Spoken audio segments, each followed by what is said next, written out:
practice of Dhyan asanas is a very important practice which really helps us to sit comfortably and stably in the meditative posture for longer duration during the practice of pranayama as well as the meditation.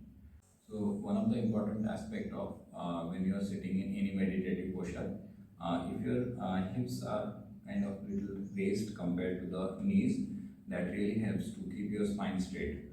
Most of the time when we sit, we tend to hunch the back, and then that doesn't allow the energy to flow up. All the chakras are aligned along your spine, so keeping the spine straight and lifting the energy gets lifted up as you practice your meditation and pranayama.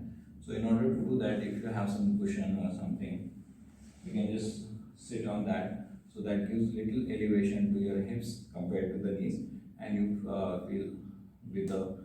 feel the posture with your spine straight. So starting with the first posture, that is the Sukhasana. For practicing any of the posture, you will be stretching the legs, relaxing the leg muscles right from your thighs, knees, calf and the ankles, shaking the legs. And the first posture is the Sukhasana, the cross leg position. This is the simplest posture in the Dhyanasana.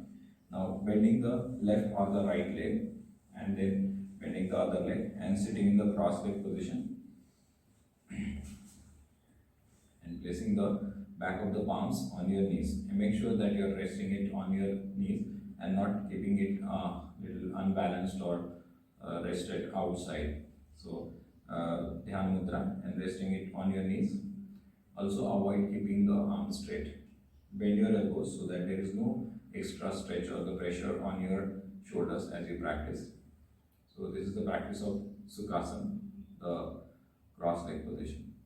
Now the next asana, this is Padmasana, or those who haven't practiced before, is you can start with the Ardha Padmasana, the half version. So stretching the legs, keeping them 3 feet apart, then shaking the legs gently.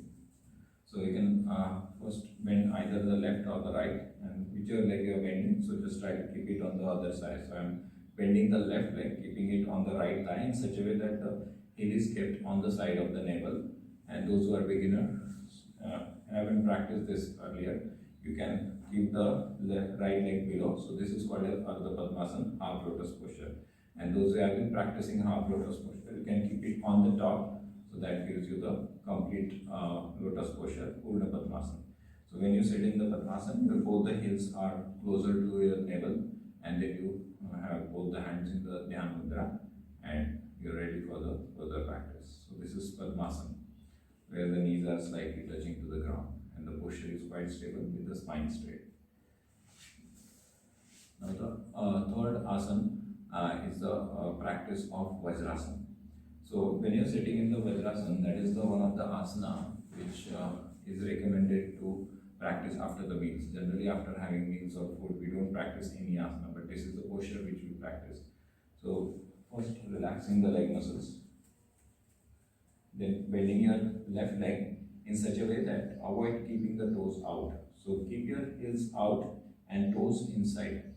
Similarly, you bend the right leg and sit between your heels. So when you sit from behind, it will appear like this. Your toes are together, heels are kept away, and you are resting your hips between the heels like this and keeping the spine straight. Those of you find a little bit more stretch on your ankles, you can place the cushion below your ankle, so that helps you to hold the posture without much pain. So this is Vajrasana, the thunderbolt portion. Now the next portion is Swastikasana, auspicious pose. So this is a comparatively simpler posture. So where you keep your legs 3 feet apart, shake the legs nicely, then bend your left leg and touch the left heel to the right groin. So the part where the leg is attached to the body, so that is called as a groin. So you're touching the left heel to the right groin and then bending the right leg, touch the right heel to the left groin and insert your toes between your left calf and then left thigh like this. So this is called as Swastikasana, the auspicious pose. And then we're going to shift. Now we started with the left leg, then after this you can practice with the right leg first and then left leg later. So Swastikasana, the auspicious pose. And now we're going to see the last one. This is called as Siddhasana, the perfected pose. So first relax the leg muscles. Now bending the left leg in such a way that the left is kept in such a way that it's touching the perineum region below the genitals, and then bend your right leg, keep it on the top of your left heel and insert your toes between the left calf and the left thigh, and also try to just try to pull your toes of your left leg if you can. Now this is called as swastikasana. This is called as the siddhasana, the perfected pose.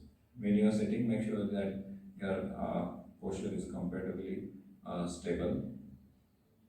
So when you are in this posture, just try to be stable and more focusing on the spine, keeping the spine straight. So these are the Dhyan asanas, meditative posture. Thank you.